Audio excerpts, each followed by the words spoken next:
This is such a great story, and it is so real. It is so real. Guys, this is the quintessential uh, dilemma that everyone faces in any business. When you build a team, and then what happens when the team that you build you can't rely on? You've brought in a realtor, and it's someone that you can't rely on. Bring in this case, a rental company that's supposed to assist you in finding tenants, and you can't rely on them. In challenging rental markets, more and more landlords are looking to real estate agents for help finding dependable tenants. But it doesn't always work out that way. What ended up happening was we were up $14,000. There's no pleasure without pain. You have to start at a certain place to be able to appreciate the other. To appreciate pleasure, often you're going to have to go through some pain. If you are going to be a landlord, if you're going to own an income property, and I don't care if that is a single family home, a condo, or whether you're talking multi-family, 10, 20, 30, 300 units, it doesn't matter. You have to learn the basics. When you're starting out, you have to meet the tenants. And I don't care if that's by Zoom, I don't care if that's in person. If someone brings you, a rental agency handles all of that, you need to meet those tenants. Why? Because when you start out, you don't know what you're looking for. You don't know what's real and what's not real. We had engaged the services of a real estate agent to help fill one of our higher end properties. There's not a piece of information within here aside from their names that was accurate. Look at the application. What does it say? Does it match? Does it make sense? Use some common sense in looking through that application. They're talking about having kids, but they drive up in a sports car, or they talk about having no pets, but they're covered in animal hair. There are things, just simple things to think about. Hmm, does this make sense? Does it fall in line? And if it does, then great. You can give those tenants a chance. But understand that early on, you're going to have to deal with some of these issues so that later on, if someone you're working with, a rental agency, a realtor, whether what they're saying makes sense and is honest, or whether they're just feeding you a bowl of pucky. At first, it seemed the agent had delivered.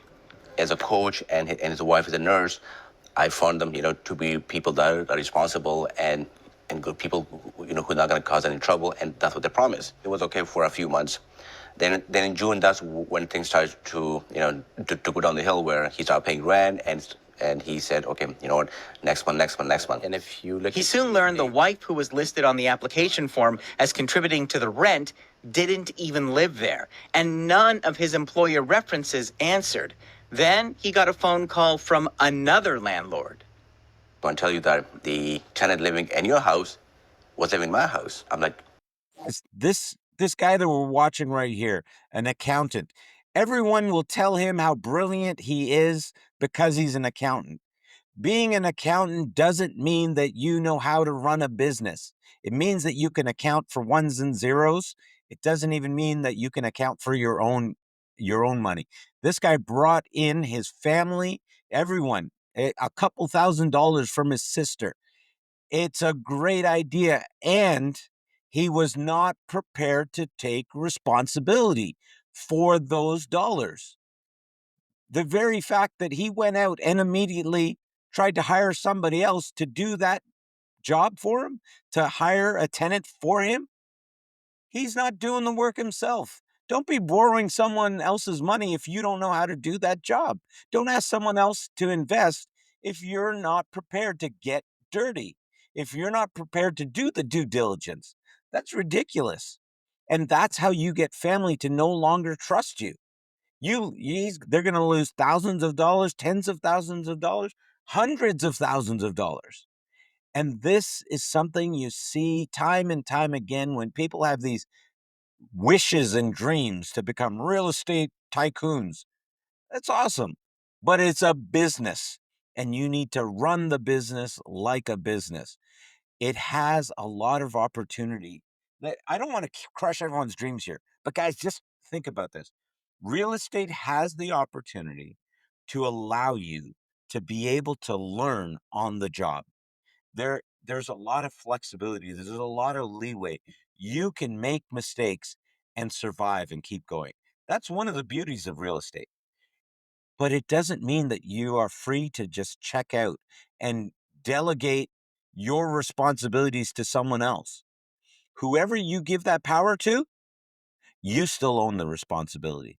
Because at the end of the day, like this guy's finding out, it's his name and his family's name that's all on that contract. And so for you and I, we need to be aware of these. You need to choose your partners wisely. You need to vet them. You need to be on the same page. It's real easy to get into a quick partnership. It's really difficult to get out of that partnership if things go bad. So take your time, do your due diligence, enjoy the process. Don't be afraid of it, enjoy it. Guys, I've gone through the bad tenants myself, and it's not over.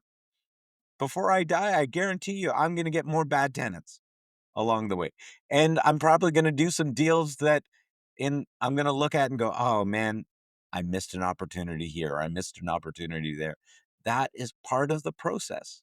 So if you're up for it and you want to be that real estate tycoon, stay on top of it. Get into it. Go in wide, eyes wide open, and be ready for what's coming next. And if you're not ready, then get out. No shame. Don't worry. Go ahead and watch HGTV or whatever, and go ahead and watch other people going doing that, doing flips, doing income properties, and enjoy it. And be thankful that it's not your headache to worry about. But if you're gonna do it, then do it for real, guys. What's the lessons we can learn here?